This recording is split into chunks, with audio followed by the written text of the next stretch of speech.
I don't know what to say, and I don't know what to do. This video, the more I search and the more I try to find answers, the more I do research, the more I realize that this problem that we having is so big, to the point that the rich get richer, the poor get poor, and the poor people worldwide is trying to just survive.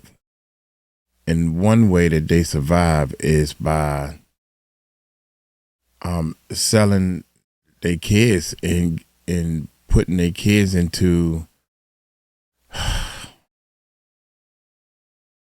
let's just watch this video. I don't know how this happened, but I decided to do all this to try to help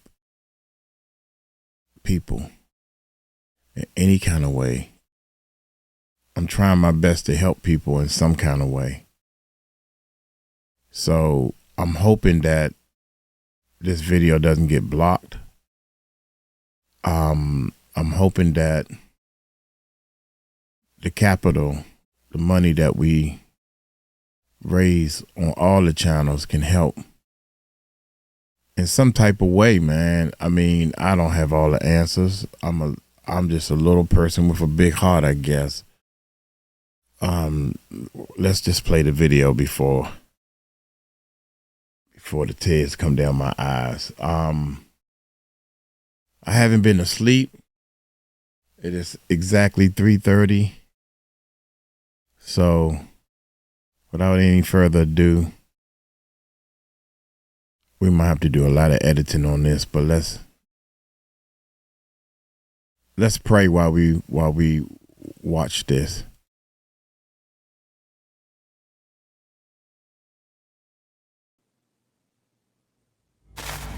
Here we go, y'all.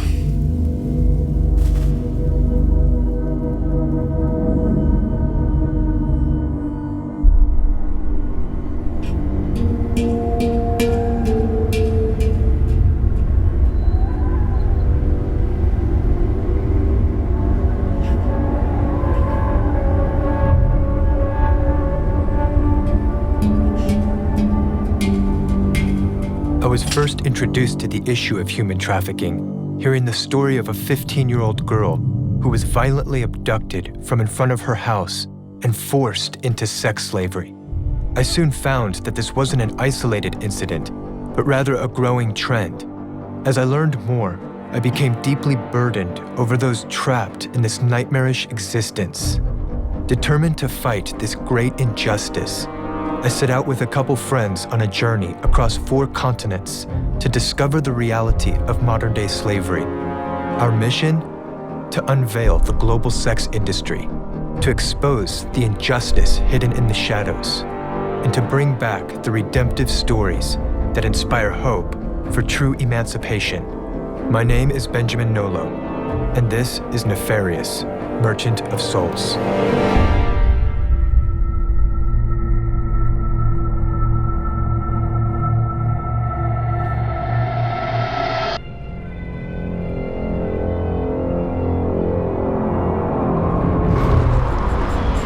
Fost duse într-un bloc locativ din Belgrad. We was taken to an apartment building.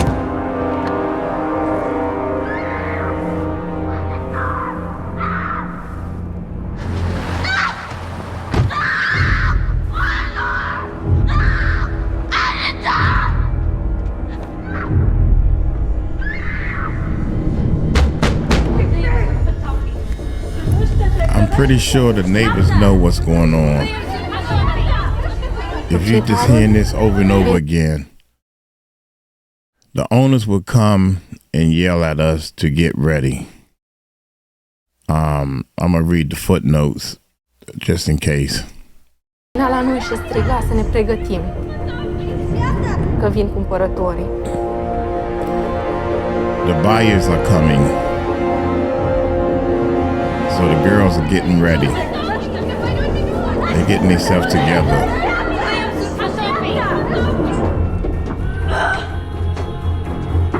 I'm assuming this is a new girl. They probably got off the streets or something.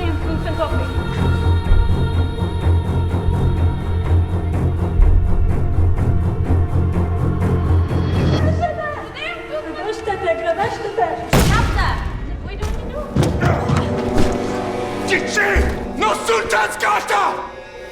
Fuck! Mișcați-vă! Mișcați-vă! Ale nici mai! Hai că răpiți-vă!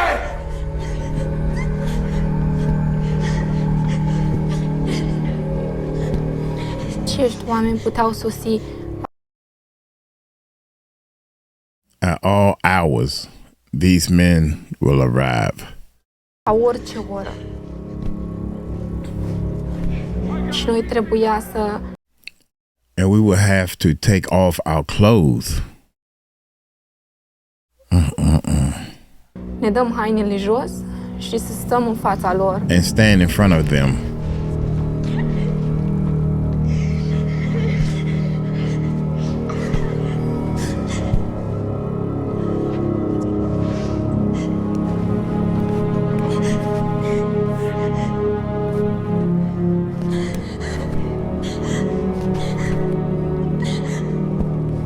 Ne atingeau și ne They touch examinau us ca pe and niște examine us like we was cattle. vite.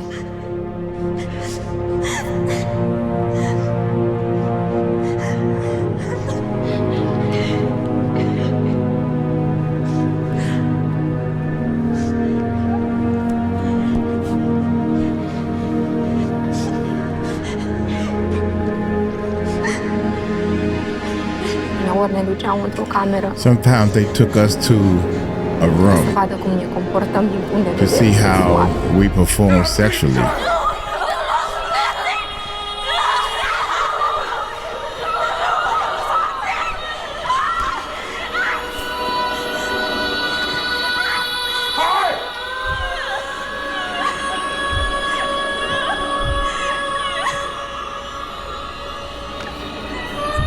Râs foarte mult atunci I când cried so au much dus-o. when they took her away. Și am putea Probably mări one of her friends. ca privirea All I can speriată din remember ochii was ei. the terrifying look on her face, and then tears rolled down her face. Mi-este frică să-mi închid ochii când I'm adorm. afraid to close my eyes to sleep because when I Tot ce do, văd este durere. all I see is pain. Văd fețele tuturor I see the faces acelor of all bărbați these și a men, and I proxenetului see meu. my pimp. Wow.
We went to Moldova first because we heard it was at the epicenter of the trafficking crisis.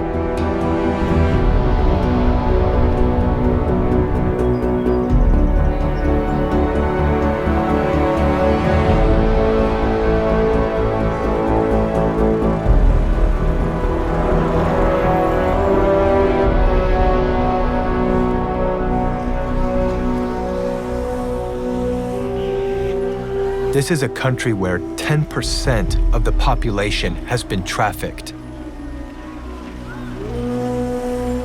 After the fall of communism in 1991, a severe economic collapse led to half of the entire adult working population leaving the country in search of work. We found that as people were abandoning the country, the children were just being left behind.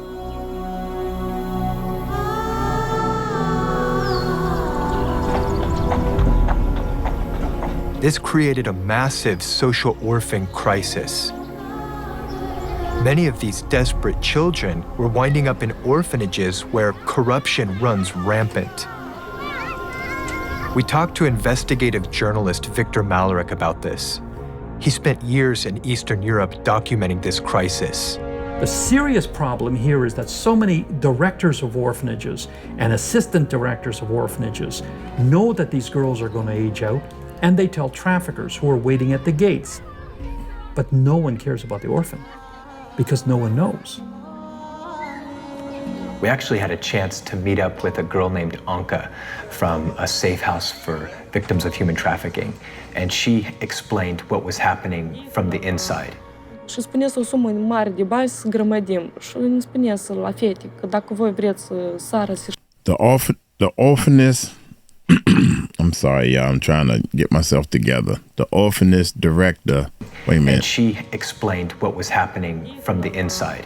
Și spune o sumă The orphan director encouraged us mare de bani să grămădim și ne spune la fete că dacă voi vreți să sară to go out with some boys and have fun, and all would be well. But then a classmate found out that these boys were just selling the girls. It was our orphanage director. She knew that we were orphans, and no one would come looking for us. So the sad reality, particularly for young women or these young girls in orphanages, is they have no one. They existed in the institution, but once they leave the institution, they go into some kind of vortex, and no one knows what happens to them. She's gone. She's disappeared. Just And you never see disappeared. them again. What we saw was that traffickers were setting up employment agencies to target these girls with false promises of legitimate work. They tell them that they have modeling jobs for them, they have dancing jobs for them, or they have jobs for them in hotels and restaurants as waitresses or maids. And these women want to believe this. They need to believe this because they're desperate.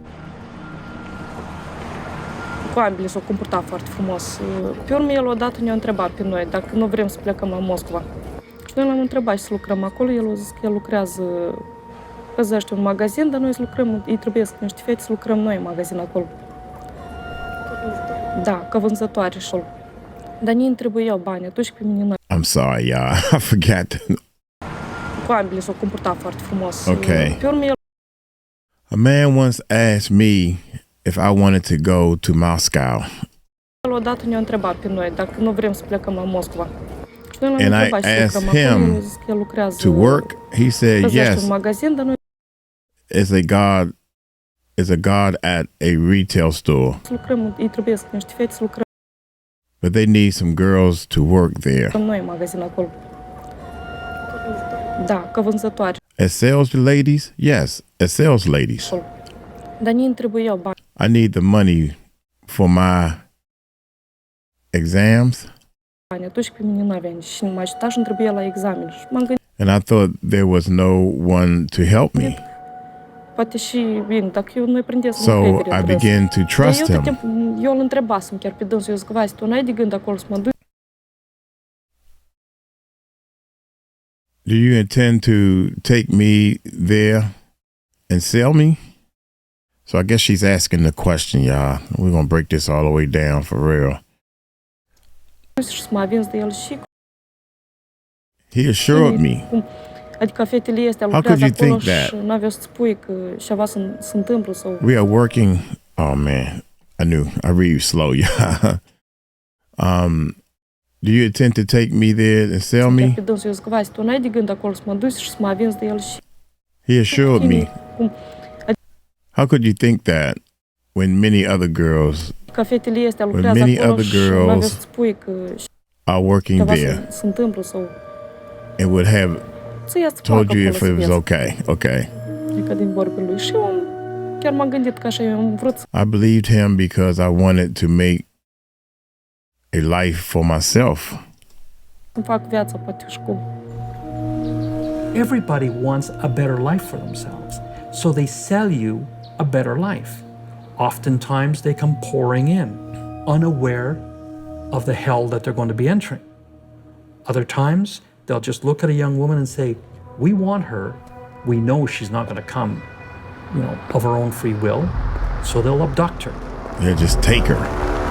Да, я сначала согласилась, потом I accepted the job at first. Дело в том, что если я туда поеду, могу обратно не вернуться. Когда я им сказала, что я передумала, они сказали, что все хорошо, чтобы я не переживала. После того, как они сказали эти слова, But then they took me. Wait a minute. I'm looking at the video instead of reading for y'all. Да, я сначала I согласилась, accepted the потом job at передумала. first, Дело в том, что but then I turned it down because если я туда поеду, могу обратно не вернуться. Когда я им I сказала, realized что я that if I was to go передумала, there, они сказали, что все хорошо, чтобы я не I переживала. wouldn't come back. После But того, then как they они took сказали me эти слова, меня закрыли в квартиру, and locked me in an apartment for 3 days. Не был день. Wow.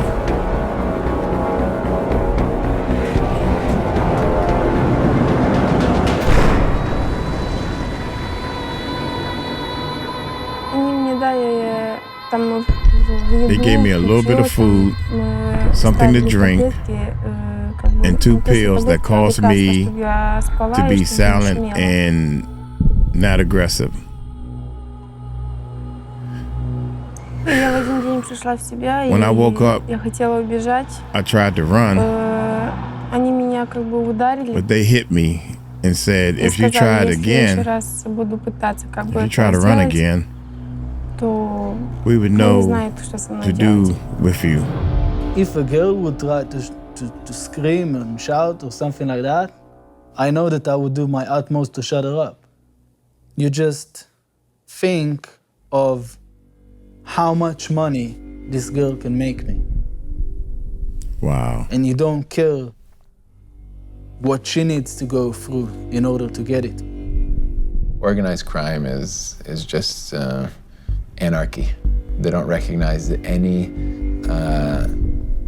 authority whatsoever, any enforcement authority, and they are a law unto themselves. Since it's mafia, they know before you walk into that room and start seeing with your eyes how is it operated. They know where you live. They know where your parents work. They know if you have children. They know about your sisters, your brothers. They know everything about you. Wow. They don't leave nothing to chance. They're stone cold people. No emotions. You have to be like that if you want to do something in this world. If they don't like you, they don't just kill you. They'll kill your wife, your children, your brothers, your sisters. And sometimes they'll let you live. And that's the way they work around the world. Most of the time, they let you live. It's all an issue of fear and intimidation. Most of the time, they let you live. They want you to suffer. They don't want to kill you. That's too easy. They want you to suffer. Мы aproape să ieșim din tren, el nu a luat documentele, le-a pus la dânsul în geantă. Oh my God. Maybe I just let some of it play. Мы aproape să ieșim When din the- tren, when the el train nu a luat arrived, documentele, le-a pus la He took my documents and put them in his dânsul briefcase. în geantă. Și Luda ne-a spus că And the woman told me, eu n-am fost adus And aici the women pe told me Vasic I să lucrez în wasn't magazin, dar să brought lucrez there cu to fetele work. la tras. in a store, but to work with them as a Și eu n-aveam P. încotro. These young women were abducted As a or you know what. tricked. and brought to what they call breaking ground houses. What are the breaking grounds? Could you describe that? What does that mean? The breaking grounds are apartments and houses out of sight where the women and girls are brought to be what they call seasoned for the profession of prostitution. They are brought into these rooms and they are broken. Their bodies are broken, their spirits are broken, their souls are broken. Вот mă judem și plângem, ei pe noi ne punea să vedem cum bate fetele și spunea că dacă voi să faceți altfel de greșeli, noi tot așa să ne comportăm și cu voi. Și noi puteam să ne bată de la nic, că ei cinsteau și intram în cameră și ne băteau. Pentru nic. Noi tot timpul stăteam cu frică, nu mâncam, știam că iar eu trebuie să-mi ducem, iar să bată cineva joc de mine, să scăp. Eu când am auzit la Vasia că eu de grabă nu mă duc de acolo, eu credeam că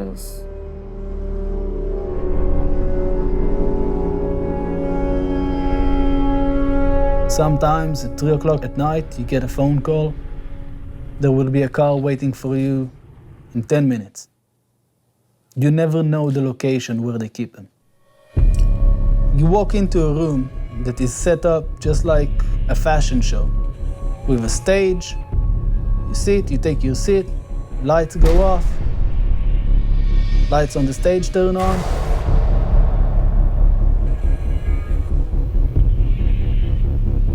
The girls walk on the stage, take their clothes off, and start moving around, just like a fashion show. And knowing that when this girl is on stage, that guy already has the next 2 years of her life planned. Sometimes the guy that buys them demands to test the merchandise. Nobody cares about these girls. They turned into an object. Just like you go into the market and you buy yourself a pair of underwear, you go into a different kind of market and you buy yourself a woman. It's hard for the first time or the second time, but you just get to a point where you just say, it's good money. The girls explained to us how they were transported through these highly sophisticated networks that involved document forgers, smugglers, border officials, taxi cab drivers, all the way down to new owners awaiting them at their destination. These guys, they take her passport. And these guys, they lock them in a room where they eat, sleep, have sex, everything in the same room. They get treated like dogs, worse than dogs, because they take their dogs out 3 times a day. What happens if one of these girls wants to escape? If she gets caught by the pimp, most probably she'll get a good beat up, stay in bed for about a week, and continue to work prostitution. How do you run away? How does a woman who is from a small little farming village in Moldova finally finds herself in Berlin, doesn't speak German, but has known that in the entire time that she has been trafficked, there were immigration officials, there were border guards, there were customs officials and police officers all getting their hands greased with payoffs? Fata, după câte am auzit de acolo, a fost legată, odată a încercat să fug și a fost dus în pădure de niște băieți și o legată de copac cu chelea goală. Și o legată de copac și o băteau, se băteau joc de dânsă. Și întâmplător s-o dat, escaped and she ran naked on the road. A car stopped and picked her up and took her back to the same place. Today when I go out, I look everywhere. The sense there's always someone following me, even I'm worried that they will find me.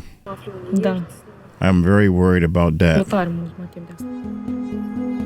We couldn't fathom what a girl must go through that endures being trafficked. But we met up with a psychologist and longtime anti-trafficking advocate, Dan Allender, to get insight. You must understand that exploited women are part of systems, mafias, pimps, control, again, manipulation. And the core of that is to break down further any sense of human dignity. It is a form not only of dehumanization, but it literally is bestial and making a woman into an animal. So when you see these young women on the side streets of big capital cities like Paris and Milan and London and New York, what you see is a woman in total submission. She's going to listen to her master. She will never cross him.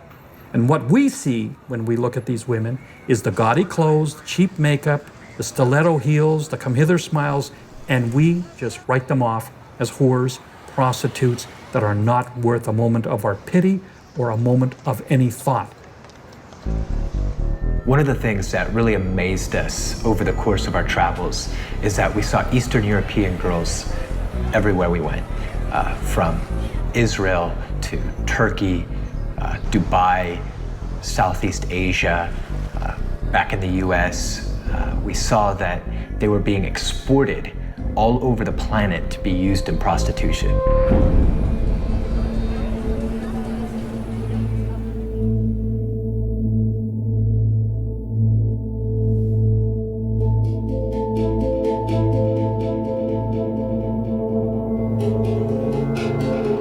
Wow, that's crazy. To understand the connection between prostitution and human trafficking, we met with Melissa Farley. She's a clinical and research psychologist who's studied prostitution for the past 2 decades. Yes, there's some trafficking into agricultural and domestic labor. Most trafficking, however, is for the purpose of prostitution. And so you always have to look at prostitution. And it's a mystery to me why people don't look for trafficking victims at all of the places where we know prostitution is happening. In strip clubs, in massage parlors, in escort prostitution. That's where they are.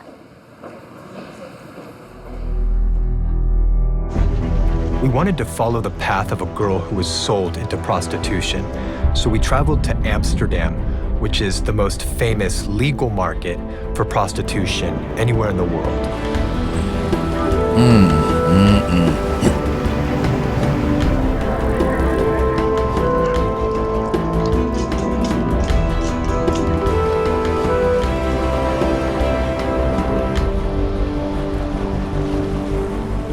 When we arrived in Amsterdam, our contact took us on a boat tour through the canals of the red light district. Just to see hundreds of these girls for sale in windows was a totally bizarre phenomenon. Wow. We were able to track down a prostitution window owner named Slim.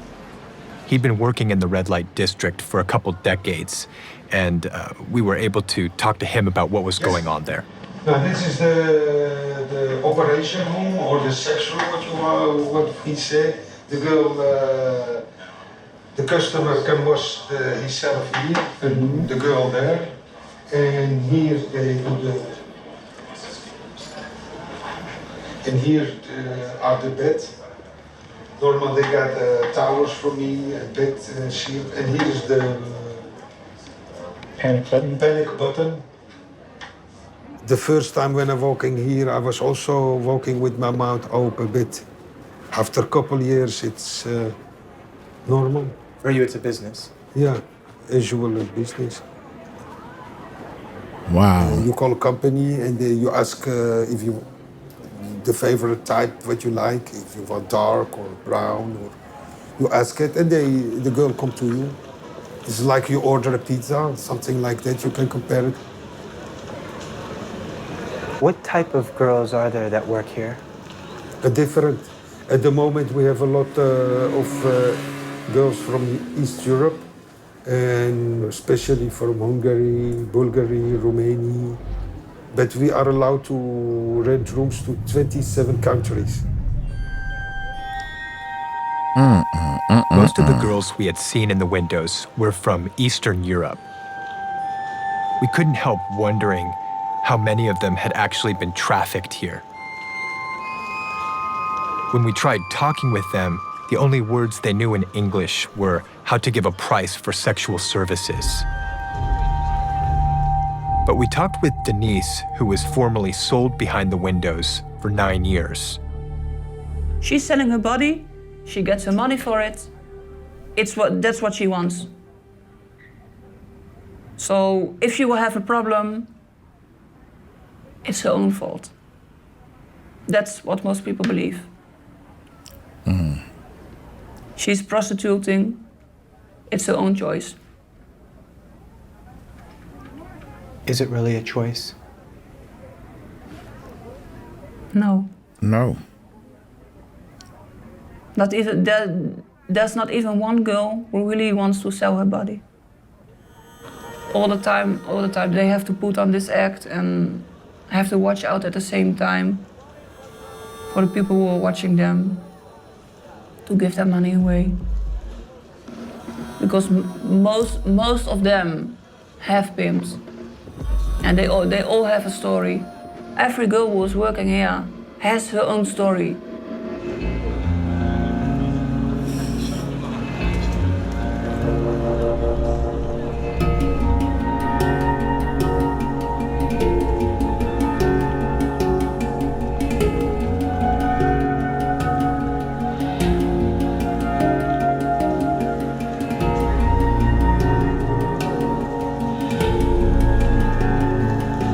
Denise was lured into prostitution by a guy who was pretending to be romantically interested in her. And we found that this was something that was common, not just in Amsterdam, but everywhere prostitution happens.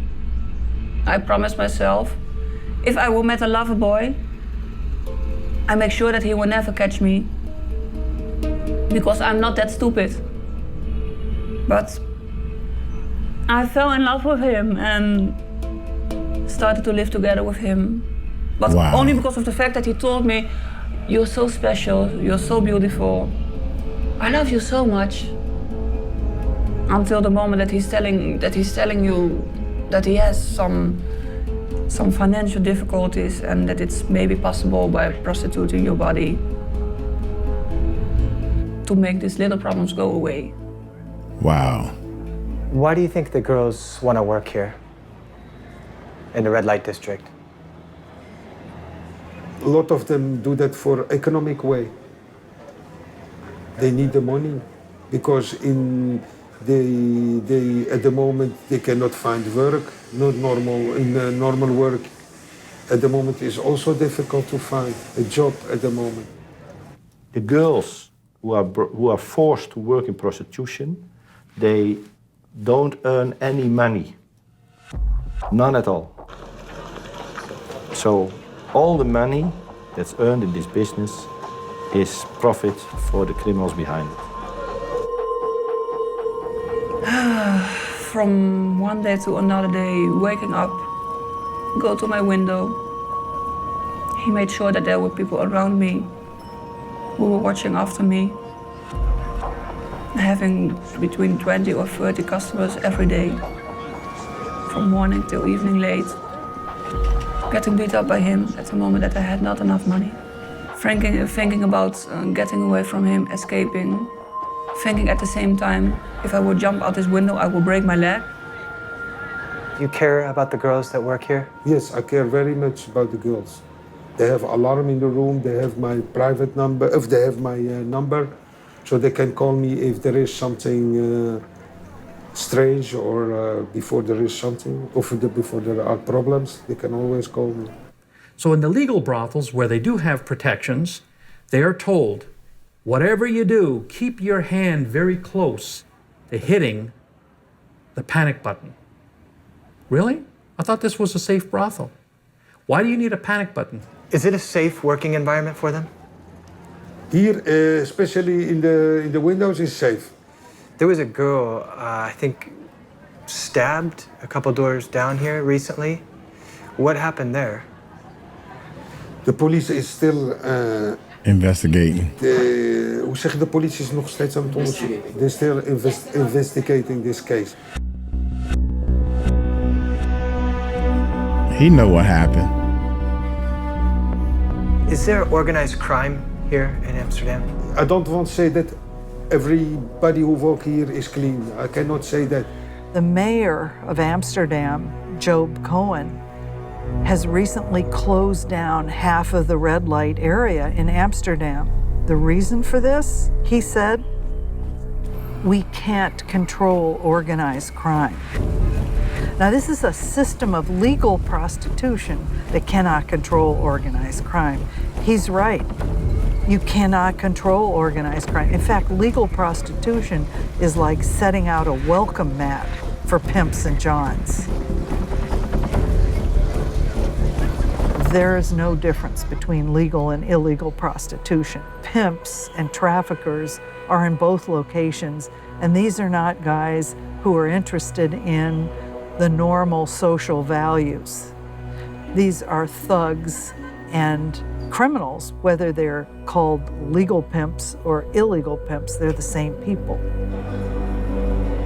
Don't make the mistake to think that you see a legal business, because the light and the circumstances make it have the effect that it looks as a legal business and the girls are nice to see. But when you look in their eyes and make contact with them, then you can find out that lots of girls want to stop this business and want to go back to the family and back to normal life. Why haven't the institutions of government been able to effectively stem the tide of this injustice in our world today? Money, and more money. Mafias run human trafficking. Many of the traffickers are prior drug dealers. When you sell, as one trafficker told me, if I sell a key of cocaine, I sell it one time. If I sell a woman, I get 7 years worth of work minimum.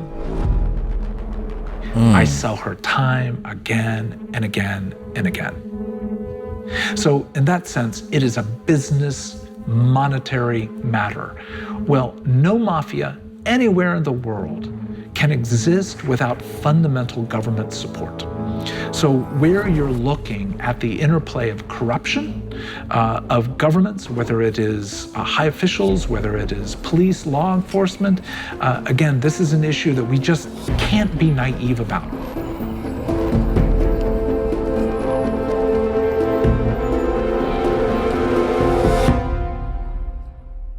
Seeing how girls were brought into the sex trade in Europe was a major wake-up call. But we also wanted to know how girls were winding up in prostitution in other parts of the world. And so we headed to Southeast Asia, which we knew was a hot spot for prostitution. Thailand.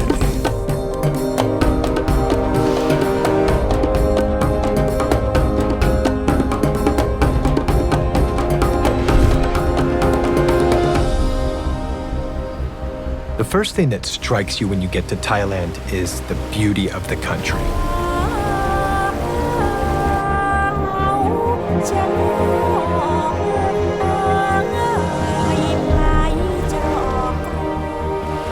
But the next thing that you notice is that prostitution is a major part of their society. In fact, there was one government-sponsored ad that read, "The one fruit of Thailand, more delicious than durian, is its young women." We traveled all across the nation, from Chiang Mai to Bangkok to Pattaya, down to Phuket, and we talked with scores of girls in prostitution who all shared a similar story. Most of them had come from the rural regions of Thailand, and pressured to provide for their parents, they went into the big cities in search of work. The problem is that the Thai government doesn't give these girls citizenship, making it nearly impossible to get a legitimate job. And so they get recruited to work in massage parlors, karaoke clubs, girly bars, no citizenship necessary. Well, I totally knew that a lot of them weren't there because they wanted to be. Okay, there were a very, very, very small percentage that were, but then usually because of their financial situation, they were there. I went to bed with over 500 girls in 2 years, and because they were there, and they said, I'm helping my family. I'm helping my family. Their family doesn't respect them no more. They're ashamed of them, but they still want the money. คือว่าเราต้องการเงินที่จะช่วยในเรื่องของครอบครัวให้น้องไม่ว่าจะเป็นน้องหรือว่าจะเป็นพี่ที่ให้เขากินมีอยู่อย่างแบบใช้จ่ายในแต่ละวันอย่างเพียงพอแต่ในขณะนั้นไม่ได้คิดถึงตัวเองไม่ได้คิดถึงตัวเองเลย So what they're going to do? If they are working in the factory, they get a 4,000 baht a month. They have 2 kids. What they're going to do? I asked them what they're going to do. So better to be coming down to sell them something else. They get more money, and they have a more beautiful life. For those indulging in the illicit pleasures, Thailand is like this sexual utopia. But for those who are trapped in the industry, nothing could be further from the truth.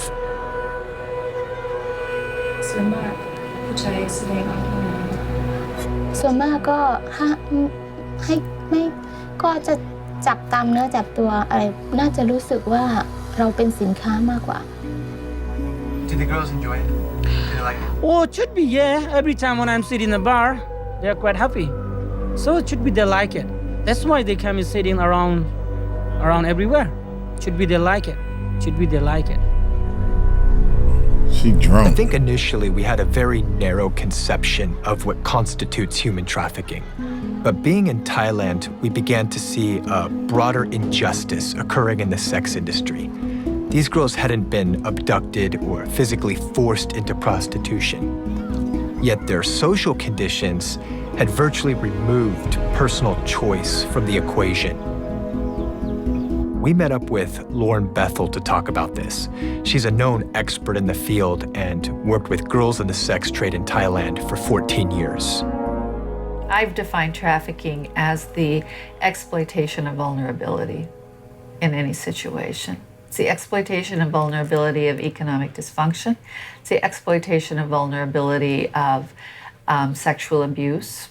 It's the exploitation of the vulnerability of girls with low self-esteem or boys with low self-esteem. It's trafficking is simply an exploitation of vulnerability. More often than not, you don't need a gun.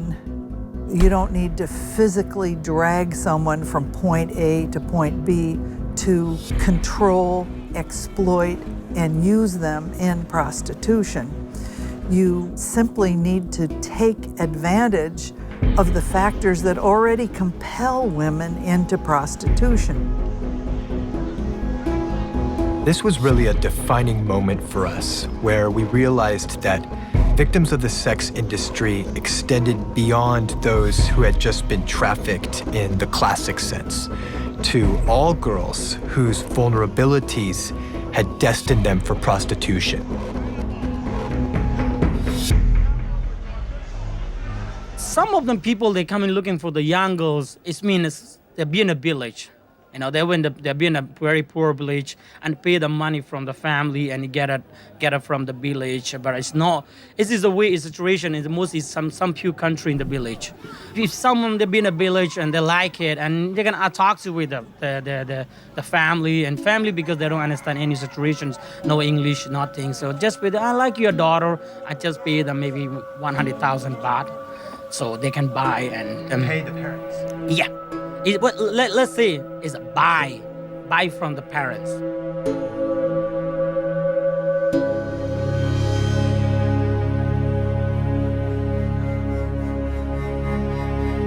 The way 𝗙𝗢𝗡 so casually consulted us on how to buy a child from their parents made us wonder if anyone could just buy a child for sex. To investigate this, we went to a small village in the neighboring country of Cambodia, where we heard child prostitution was happening. Oh boy, that's When we drove into sad. the city today, we were coming down the street and we actually saw a pedophile. Hey, buddy. Hey, buddy. You want to shoot this? Older, probably in his 50s, and we were able to track him down, to chase him down, and to warn him not to come back to this city. Listen, do not come back to this city ever again. You understand that? You find me here, you're in trouble. Standing Wow. face to face with this man, we were struck by the reality of the situation, that there were literally people flying from across the world to come buy children for sex. I saw this bar We met before. with Don Brewster, the director of 𝗓𝐷𝐵 International Missions, and he's been on the front lines of the battle against child prostitution in Cambodia since 2005. We did some work, some undercover work for IJM in a karaoke bar in Siem Reap. We went in, 200 to 300 girls waiting for us when we get in there, big numbers on their chest. You just pick whatever girl you want.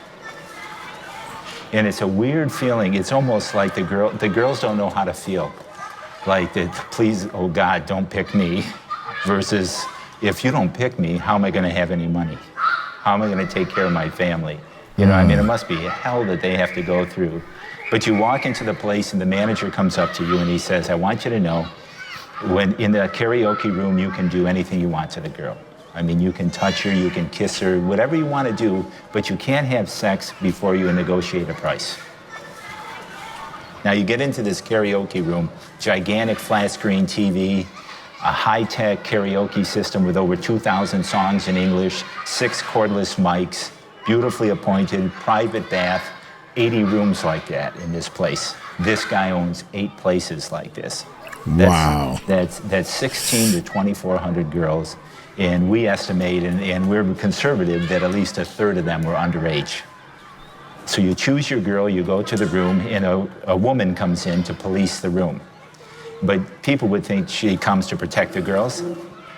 She comes to make sure the girls are going after the men, that they're cuddling up to the men, that they're getting the guys to want to have sex, to pay for the big bucks for sex. So we get ready to leave, and I can pay with my credit card. Okay? So you pay with your credit card, and here's your receipt that you get. Tiger beer, $4. Bunch of grapes, $5. Karaoke girl for 1 hour, do whatever you want to her, $3. $3. Well, we're getting ready to leave, right? And one of the girls with one of the other guys doesn't want to go. And so she starts running away. Now, we've already paid. She starts to run away. The manager goes, gets her. I mean, literally, as close as you can get to without beating her, screaming at her that she needs to go with us and do whatever we say and smile all the time. So my wife and the counselors talk with them and say, you know, we have a place you can get out of this. We have a place where you can come and we can make sure you get healthy and you'll get good food, you'll get an education. We can help you to have a brand new life. And the 3 of the girls that we had just wept. They think that there was that opportunity. There was only one thing we needed to do to be able to take them. They needed their mothers to say it was okay. We called all 3 moms. All 3 moms said no. Wow. All 3 mothers said, no, we're not going to, they can't do it, we need the money. We told them, we'll give you money. We'll actually give you a loan to start your own business. We'll provide all the things you need with it. We'll provide you training and everything you need to start your own business, and your daughter can go get a great education, and when she's done, she can earn way more money, and she'd be in a way better situation. Even after all that, all 3 mothers said no. And so we had to drive those girls back to the karaoke bar. This part right here is what made me come down and do this video. This is what we're fighting against. So you mean to tell me to get your kids out of, your daughters out of this traffic, we will put them in school, we'll give them an education, we will pay you money, because they said, no, we need the money. let her do what she's doing to bring the money. Don't worry about that part. We're going to give you money. We just need your permission. You need the parents' consent, right? After all that, they still said no. So they had to put the kids back into this trafficking. How can you fight against that? We got everything you need to not do this, and you still say no. Can you imagine that? You need with it, we'll provide you. One more time. We called all three moms. All three moms said no. All three mothers said no. All three mothers said no. We're not gonna. They can't do it. We need the money. We told them we'll give you money. We'll give you money. We'll actually give you a loan to start your own business. We'll provide all the things you need with it. We'll provide you training and everything you need to start your own business, and your daughter can go get a great education, and when she's done, she can earn way more money, and she'd be in a way better situation. Even after all that, all three mothers said no. And so we had to drive those girls back to the karaoke bar. That's sad. That is very, very sad. Can't imagine what that must have been like. Could you speak into that or explain that, what that was like? I don't think so. You know, I mean, I can't. You know, I have 3 daughters and 5 granddaughters, and our granddaughters are almost the age of the girls that we took back. You know, I can't explain it. I can tell you this, that I can't get the pictures, those girls' faces out of my mind still today, and I don't imagine that I ever will.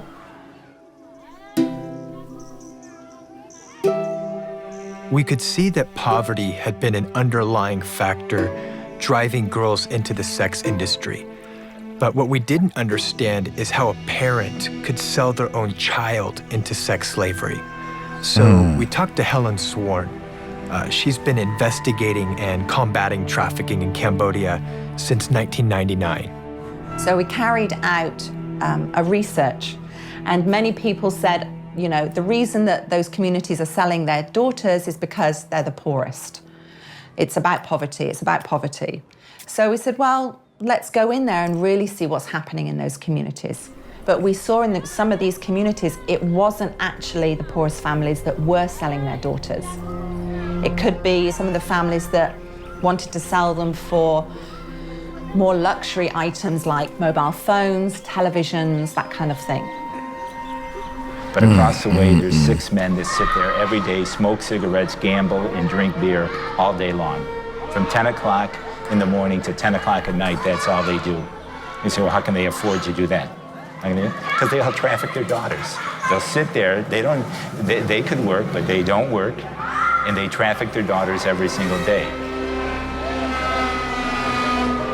You know what the reality is? The reality is about 80 to 90% of families are selling their daughters, not 40 to 50%. So we were seeing that what was emerging was a culture of complicity in selling, which was the most frightening phenomenon that we uncovered.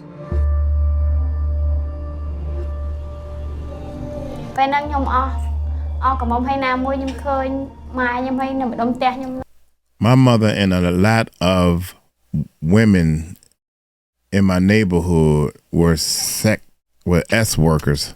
I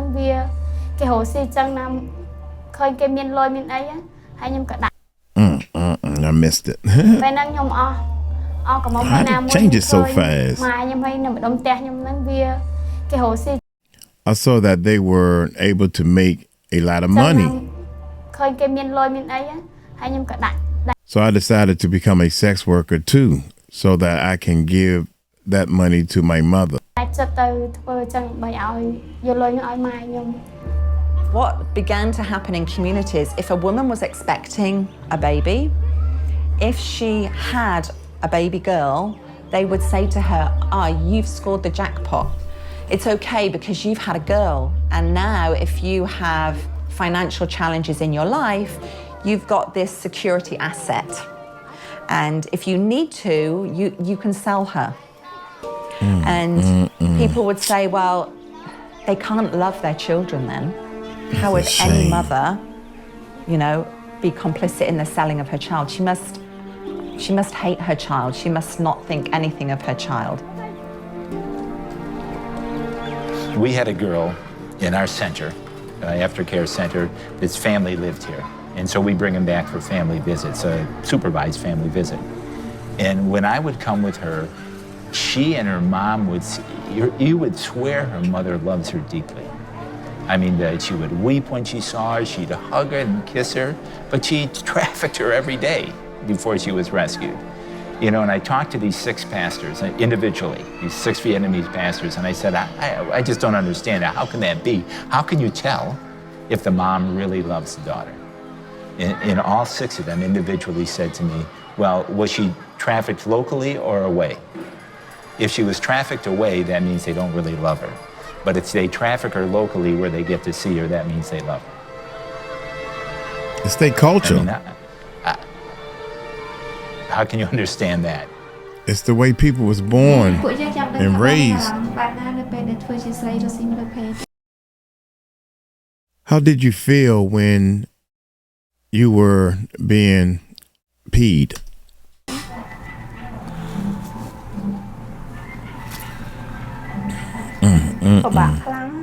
It was very difficult. Every time I went out to work, I felt like cheap merchandise.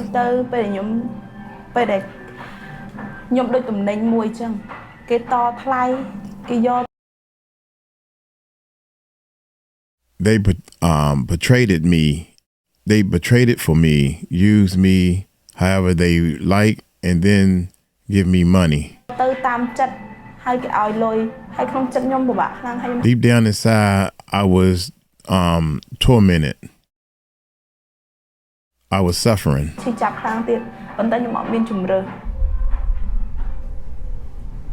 We knew that but I had the no other mothers, choice. as much as the fathers, were responsible for selling their daughters.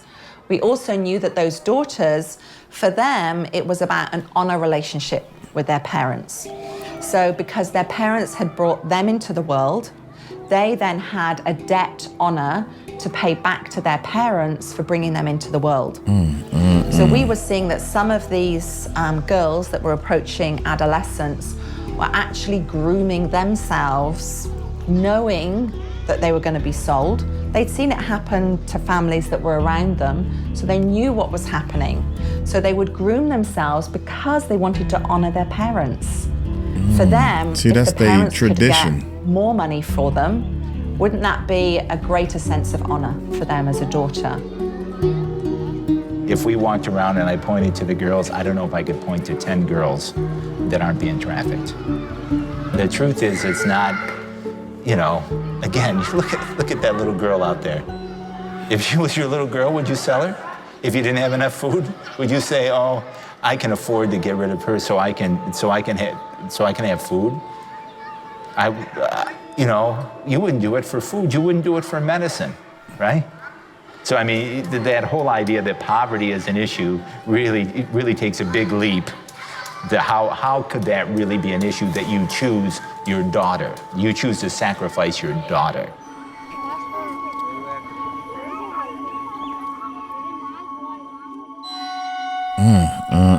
It's a hard battle. Before we left 𝗟𝗡𝗡, we gathered children from the village together to teach them some songs and dances.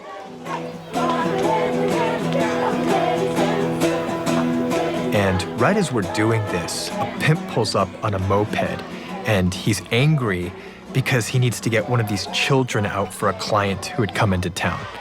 And our host explained to us that most of the very same children that we were singing and dancing with were currently being trafficked. Wow.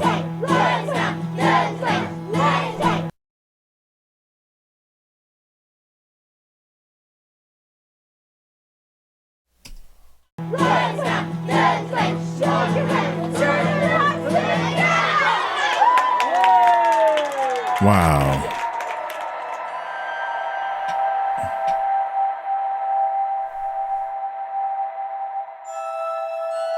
They were still stained with the blood of the abuser. Right after this interview, they found the pajamas, I'm assuming, of one of the little girls that was in there. Wow. I'm done, Jan. I am done. This is so sad. It's their culture. That's how they was born and taught In that. our travels, we met girls who were exploited through their orphan status, through poverty, through statelessness, and even by their very own parents. And while most see karaoke clubs or girly bars or massage parlors or even brothels, for these girls, they were nothing more than prison cells. But back in the US, we saw an entirely new face of this issue. And that is girls drawn into the sex industry by the allure of glamour and prosperity.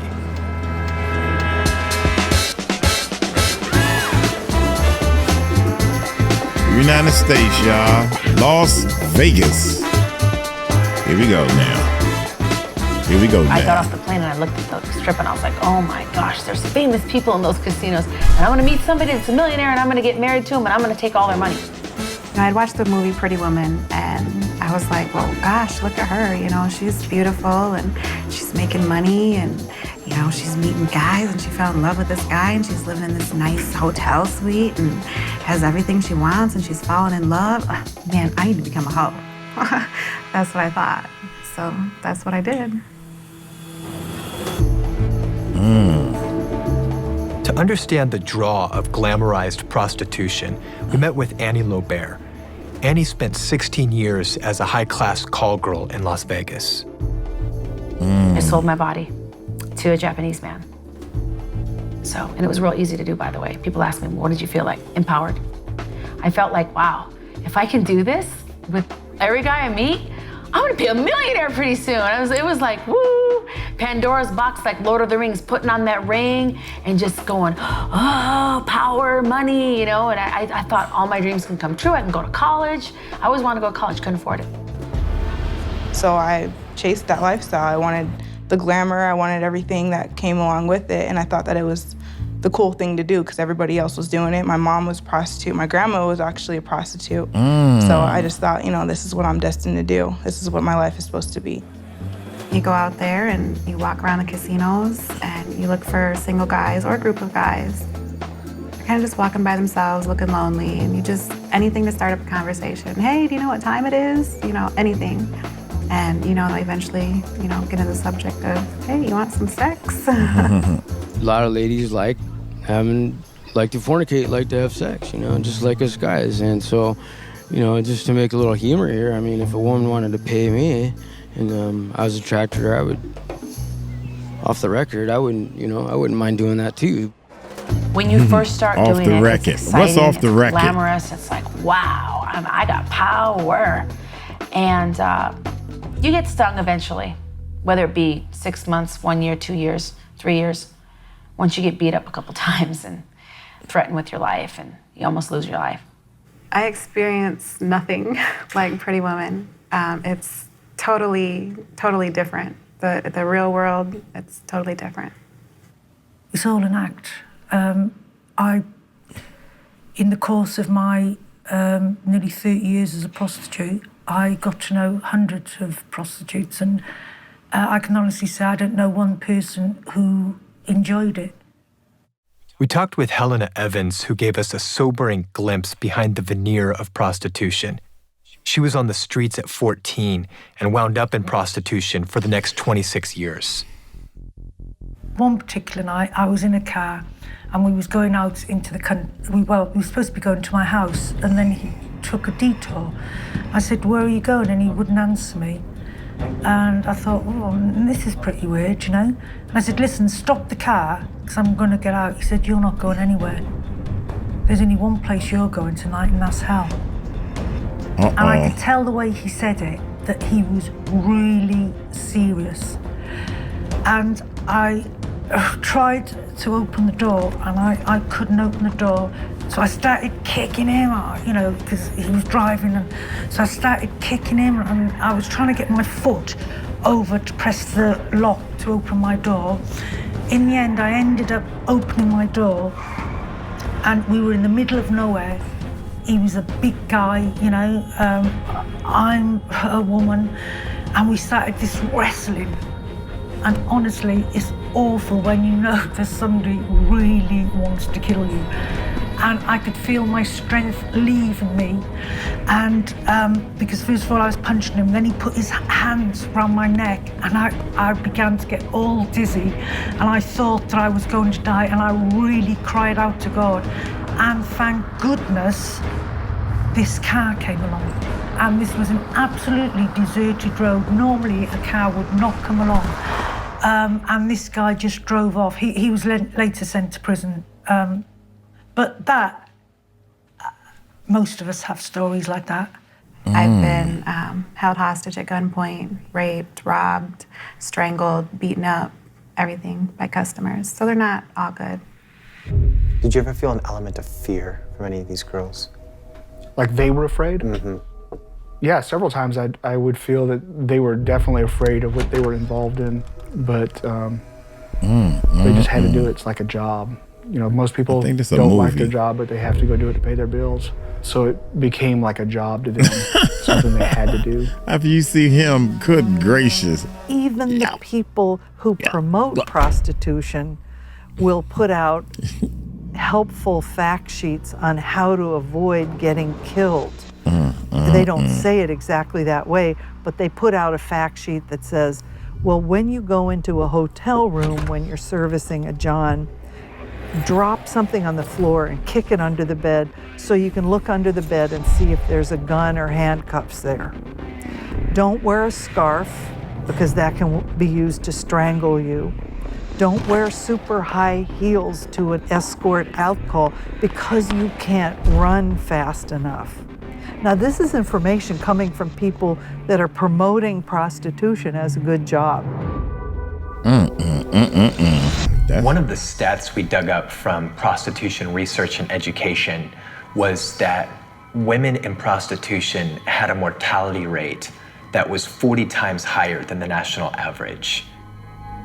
One predominant fact began to stand out to us. Peril is a basic fact of prostitution.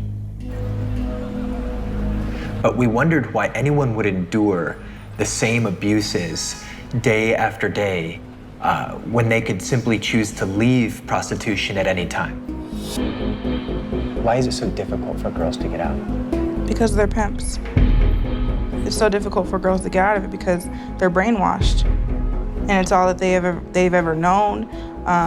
They feel like there's no help because there really isn't no help out there. A woman generally doesn't get onto the streets without an ally, often called a pimp.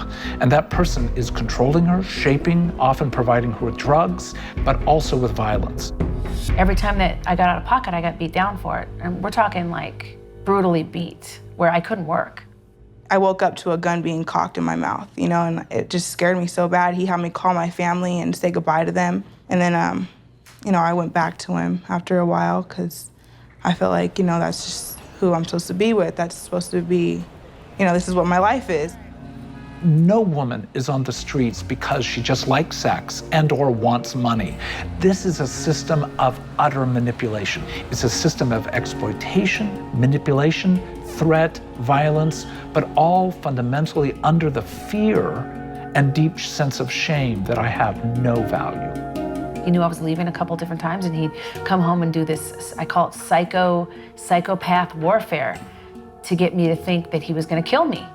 Put guns in my mouth, put gun to my head, and said, I'm gonna do it, I'm in love with you. He would say, I'm so in love with you. If you leave me, I'll kill myself. And he'd put the gun in my head. And it's like, no, don't kill yourself, I love you. Please don't do it to me. And just the games, the psychological games were just incredible. And when you're in love with someone, you fall for that. And some people say, well, you're stupid. No, really. When you're in it at the time, it makes sense. You have what's called the Stockholm Syndrome, which implies that a victim can eventually come to identify with her captor when you've been taken captive. And your very survival depends on, in one sense, the care, loosely used, that word, the care of your captor. Then in some ways you bond to that captor, even if they at times literally torture you, violate you, demean your dignity. They're your only source of life. She had a pimp who would say to her, unpredictably, down. And she would have to lay down in a certain spot in the room, just like a dog, until he told her she could get up. There's no reason for that except to demonstrate to the girl that he has absolute control over her. So that if he knows he can tell her down, he certainly can tell her, get out there, do not come back until you've got $1,000 cash in your hand. I mean, the goal of the trafficker is to break you down so that you are under his control. That kind of power over a person leads you to a point where your only basis of survival feels like dissociation. And dissociation really is a flight from reality. It is a disconnection from engagement with the world around you. For the person who's been traumatized to levels of almost concentration camp cruelty, there is no way but to go more and more and more to the interior and to leave the exterior world for other people to control.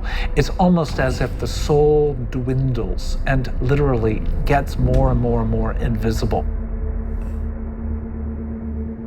Other techniques of mind control include the creation of a part of the personality that prostitutes.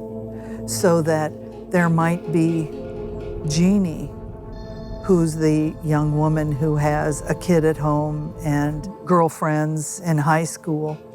And then Veronica is the prostituting part.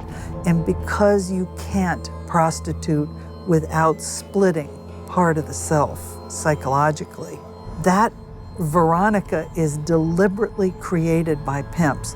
Pimps will say, I'm not talking to Jeannie right now, I want Veronica. Come on, get out here, Veronica. And so Veronica has a different look on the face, different clothes, different behaviors. And the child splits off that part of the self that has to prostitute for 6 or 8 or 10 hours. And as a consequence, it's usually a 6 to 8 year period of time before she has AIDS, another sexually transmitted disease, or is literally killed. So it's not a long life these young girls have, but by the time they become 20, 21, 22, they are jaded beyond all comprehension.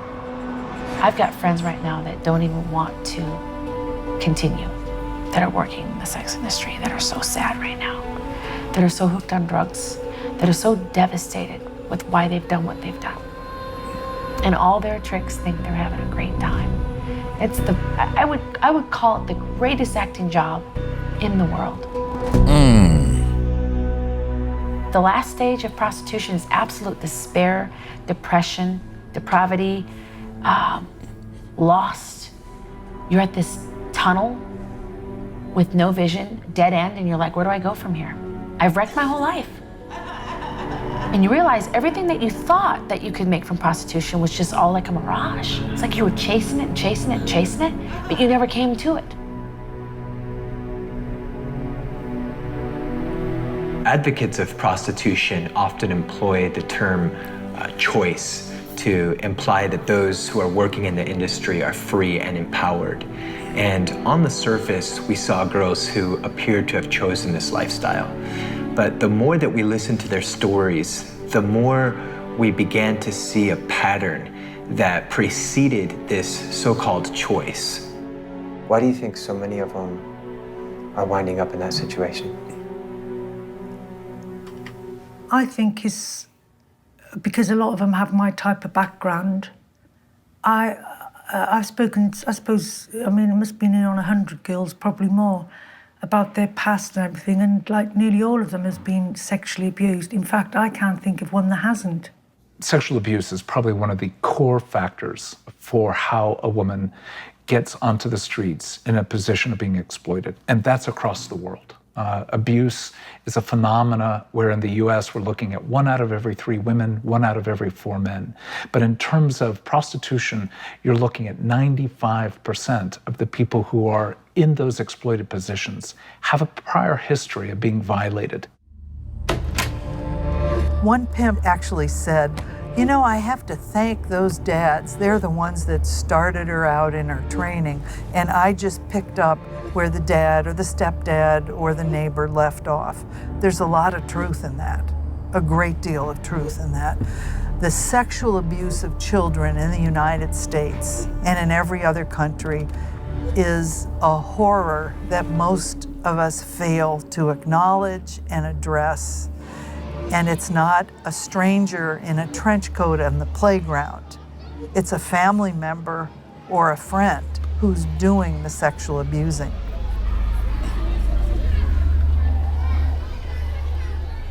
This guy was actually living with us, and I got raped when I was 10 in my own house, in my bed. I feel like, you know, if somebody's gonna take it, might as well just give it up. It changed my whole life when that happened, you know? Like, it's crazy how one event can make your whole life just crumble. Wow, that's crazy. That's where the child is taught what she's worth, which is not much. And that's where she's taught this is what she has to do in order to get the things all children want in life, which is love and affection. When a young woman is abused in the context of her own family, and that could be in Nigeria, that could be in the United States, there is a sense of hopelessness and despair and shame that eventually brings a person to a point where they ultimately have no value for themselves and or for their body. As a consequence, they are so susceptible to the manipulation of others.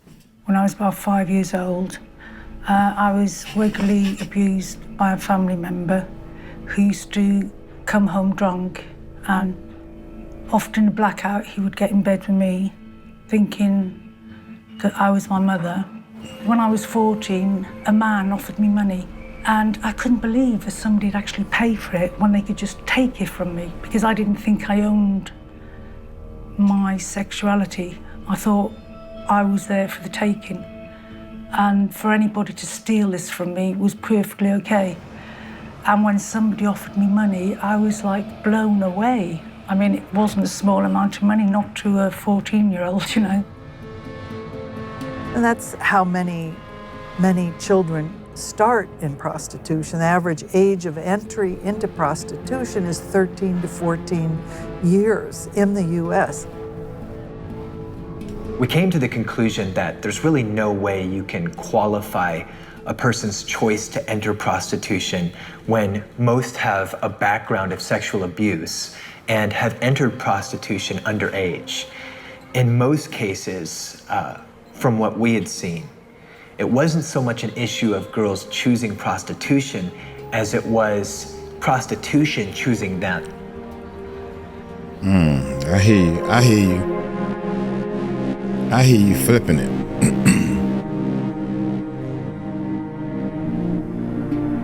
Our attention really turned at this point to how do we put an end to this? In Amsterdam, the legal model of prostitution was promoted as ensuring healthier and safer working conditions for the girls. But that was hardly our experience in going there.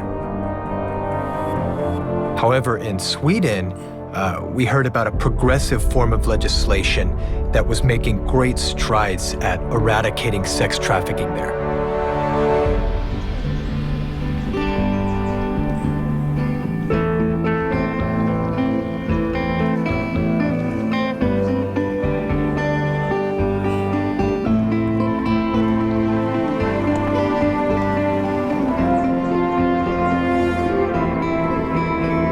Once we got to Sweden, we met up with Kasia Wahlberg, the nation's head detective combating trafficking. Since 1999, the purchasing of sexual services is criminalized in Sweden. So this was the protection of acts of violence against women, actually, and also the thought that you will never reach equality between men and women truly as long as you have a subgroup of women that are being exploited sexually. Swedish law on prostitution is aimed at stopping prostitution because they understand it to be a form of violence against women, and they are an abolitionist law. How does that law work that controls organized crime so incredibly well? They arrest men for buying sex, and the penalty is a serious one. It would be a U.S. felony level offense, or it would be an offense that warrants jail time. We usually say that it's a human right not to be in prostitution and not to exploit and buy and sell people for sexual exploitation. Men must start to learn how to fulfill their sexual desires instead of exploiting another person, because prostitution is about men masturbating in women's bodies, nothing else. Wow, that's Women in deep. prostitution are not arrested. They're offered services for escape. And of course, pimps and traffickers are arrested. But they essentially create a very, very bad business environment for pimps and johns. Traffickers and pimps, they complained when we wiretapped them. We overheard the telephone conversations that they would speak about Sweden as a bad market because the buyers were afraid of getting caught, and traffickers and pimps could not easily send women out in street prostitution because the police or social service or other women in prostitution, they would easily find out. In Sweden, we found that protecting the sanctity of human life was more important to them than fostering the unbridled sexual appetites of men. It has a social implication in terms of the way that people even view women in this case and value them. And it creates an atmosphere of safety, an atmosphere of dignity in the country. And so here, it's 2 o'clock in the morning. We can walk freely through the streets, feeling no threat of danger. The last time that somebody was actually even murdered in prostitution in Sweden was 1989, which is over 20 years ago. Incredible. They don't play. Sweden has the lowest rate of trafficking in the European Union. If you want to stop trafficking, you must stop prostitution. Sweden's model provided a ray of hope for us in terms of combating sex trafficking as an industry. But there was still this issue of girls left out there, girls still trapped in prostitution. And when we first embarked on our journey, we envisioned rescuing girls trapped in cages. But the issue of human trafficking was far more complex than we originally anticipated. And it seemed like every place that we went, the barricade confining girls in prostitution grew more and more impenetrable, from the government corruption and organized crime in Europe to the statelessness and poverty and parental complicity in Southeast Asia, to just the general psychological chains that bind girls in prostitution. Rescue efforts seemed to be a nearly impossible task.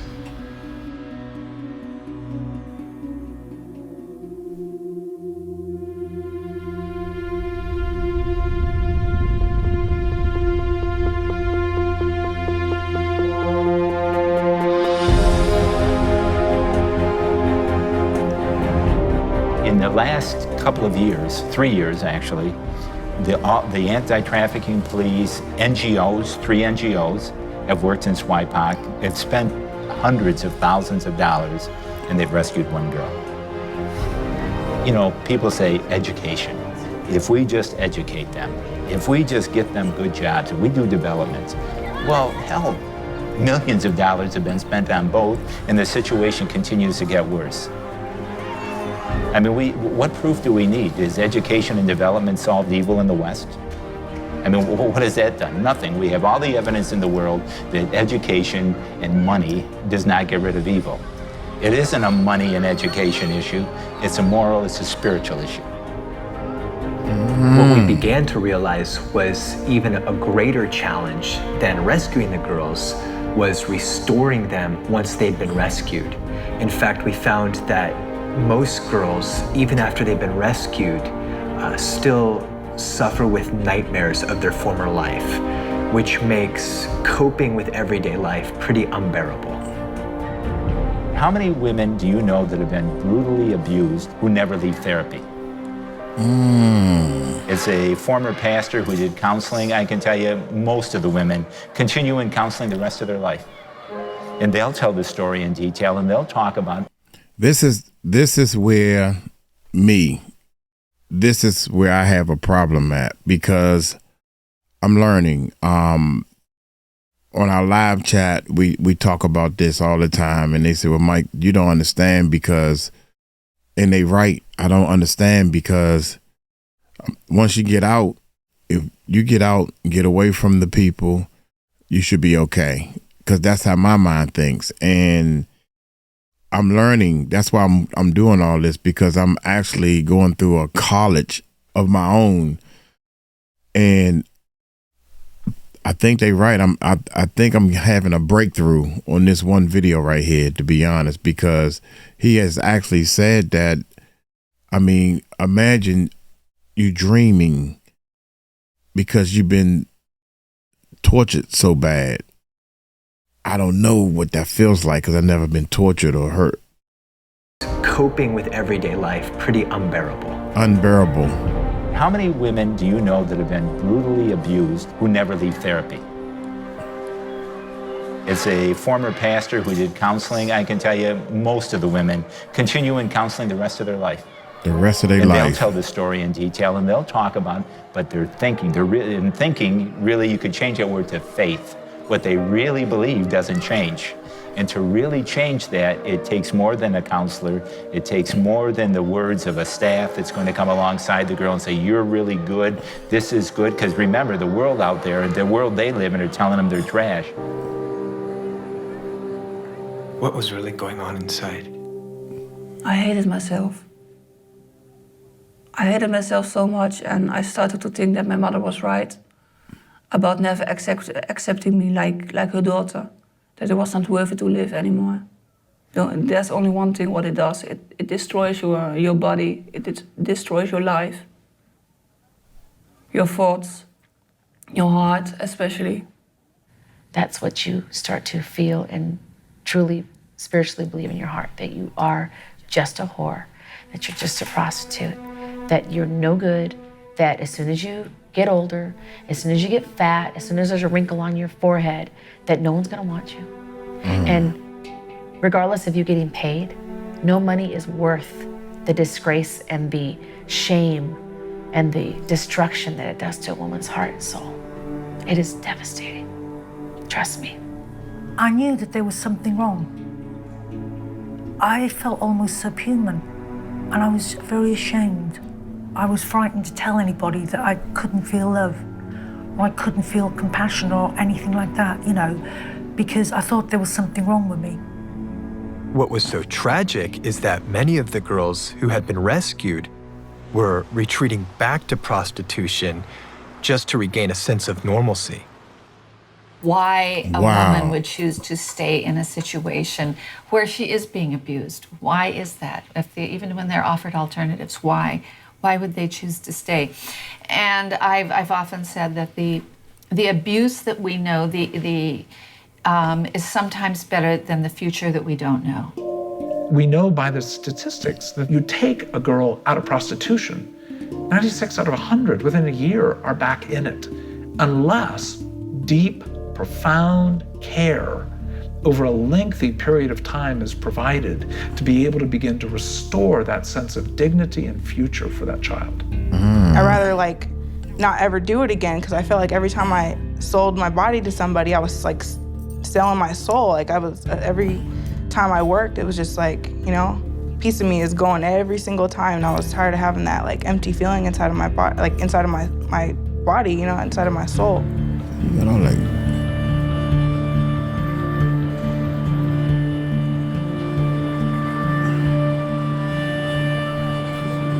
Let me tell you the story of one girl. For 2 months, every single day, this big, fat ex-Marine rapes this little 12-year-old girl. You know, she writes she writes her story out. As part of our therapy, she writes her story out, and she says how worthless she knew she was then. She said, I know I'm just a piece of garbage, and my life is ruined. And why does he do this to me? Why would he do this to me? Hopelessness is just like, it's such a weak word. Such a weak word for what she feels. It's beyond hopeless to, do you ever feel guilty about something you've done? Right, you never, and maybe sometime I felt really guilty before. Well, if you can imagine the worst you've ever felt for something, the very worst, multiply it by 10 and live like that for a year or two. Every day, feeling that pain and thinking that's what you're worth, that's what your life is, and not understanding how this could happen to you. How could this happen to me? What type of emotions did you feel? What were you experiencing during that time? Intense fear. Intense fear.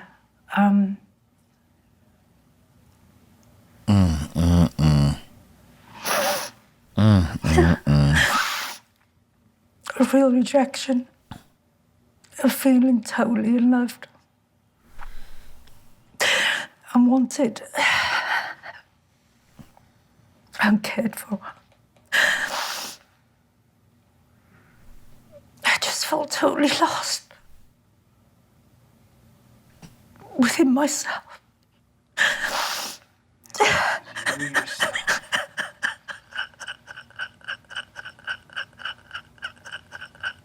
Let it out.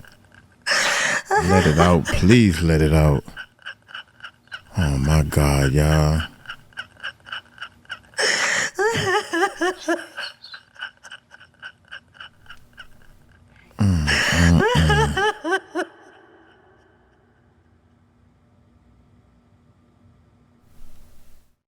And so that's when the heavy, heavy cocaine abuse came in. And I just wanted to disappear. I remember just lighting that pipe and just looking forward to that hit. All of a sudden I heard my ears just ringing really loud. And like everything went black. Like my eyes just shut down. My eyes were wide open, but went black and I fell back.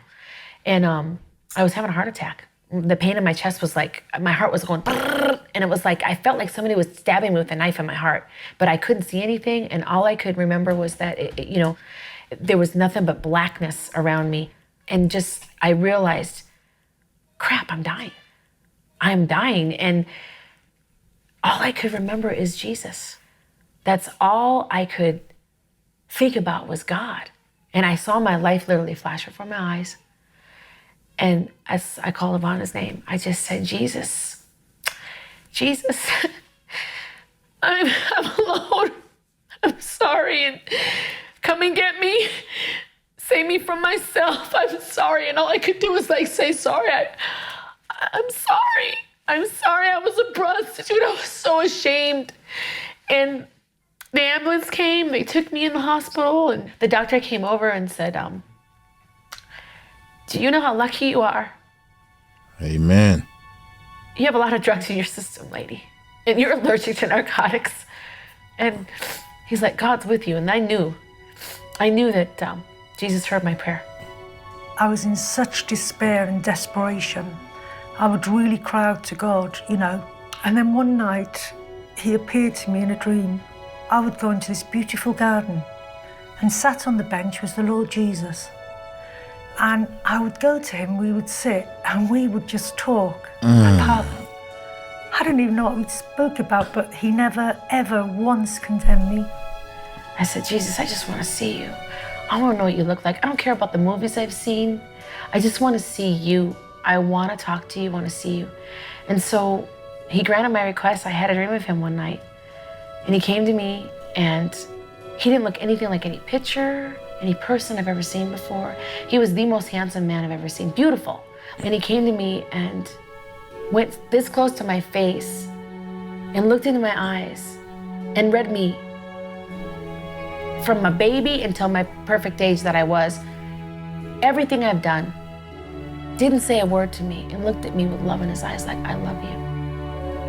It was such beauty and such love that emanated from him. I was just, I fell at his feet. I was like a dead person. And believe me, at that particular point in my life, I wasn't scared of much, but I was, and it wasn't like a fear he's gonna hit me. It was like who he was, who he really is.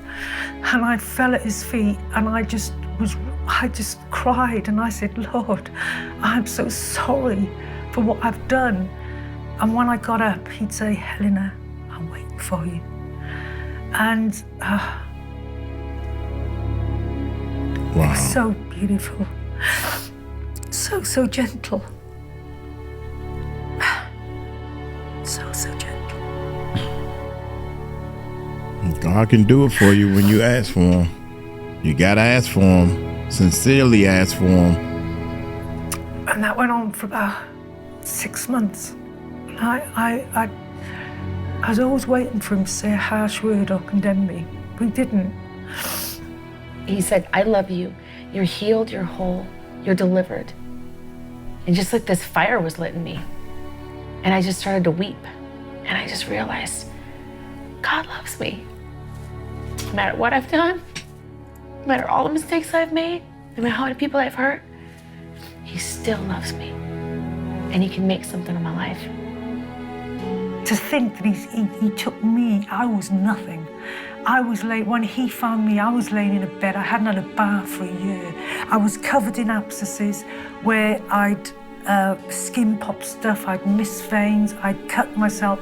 I was stinky, I was smelly, I was rotten.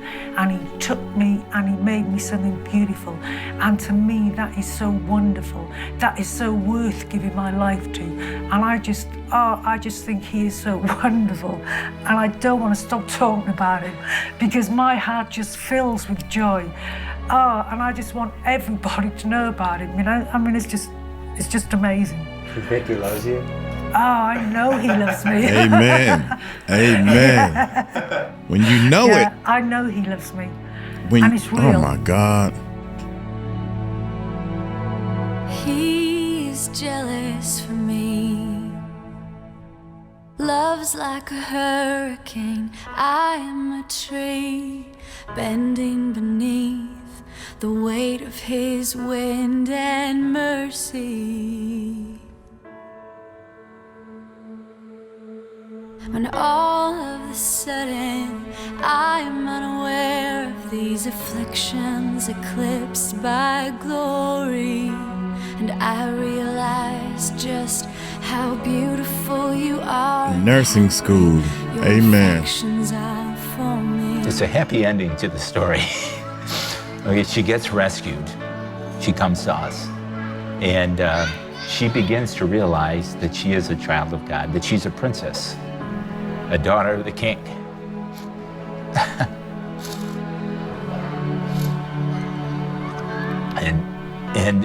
When she finished her therapy, she said, you know, she goes, now I know the truth about me. You know, God loves me, and I have so many people here who love me that there must be something good about me. And I know that if I just try hard, I will have a great future. That God will give me a great future no matter what happened in my past.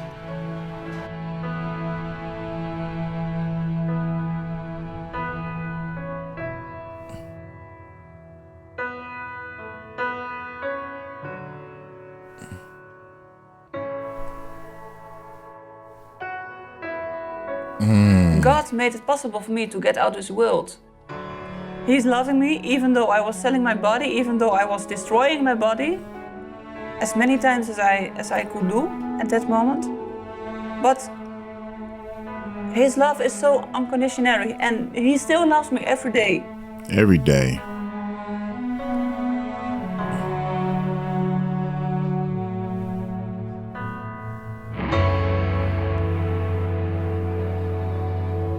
I'm ashamed that I used to be a person like that. I can't even call myself a person. it's sad. It's really, really sad. But God is bigger than that. I was captive of one thing, she was a captive of another thing.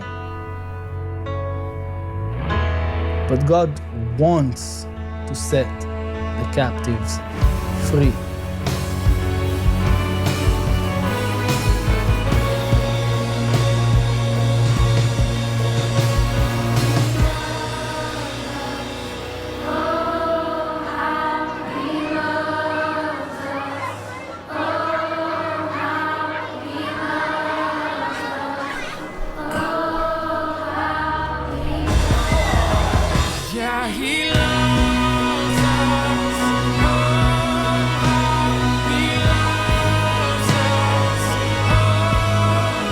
Yes.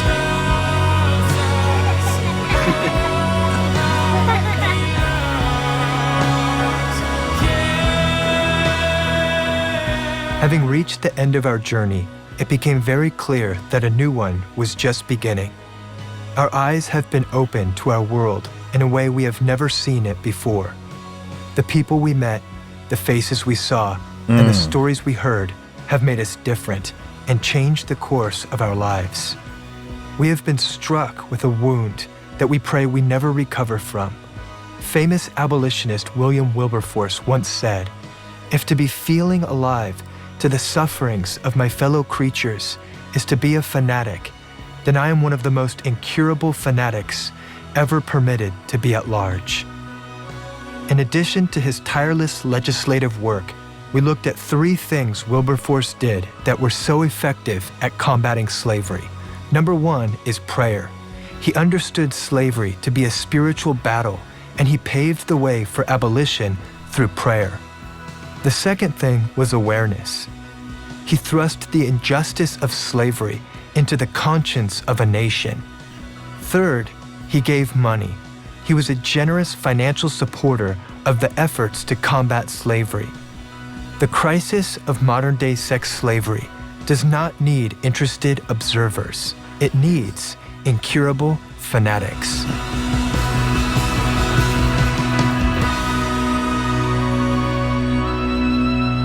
Wow. I'm speechless. I don't know what to say, man. Only thing I know is each and every video that I watch to get a more understanding, a better understanding of what's going on in this world and why are so many kids and people are trafficked.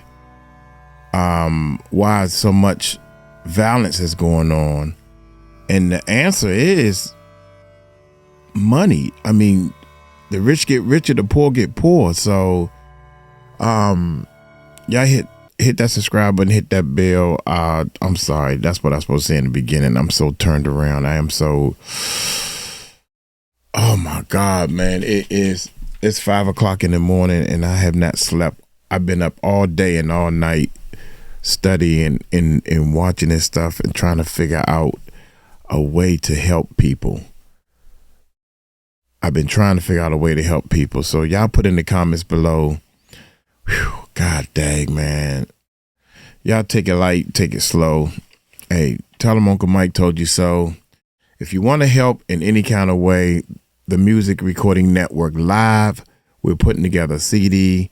We're asking all rappers, all musicians, all singers, if you're a writer, if you can do secretarial work, we're putting together an organization and we're just trying to help people. So, peace out.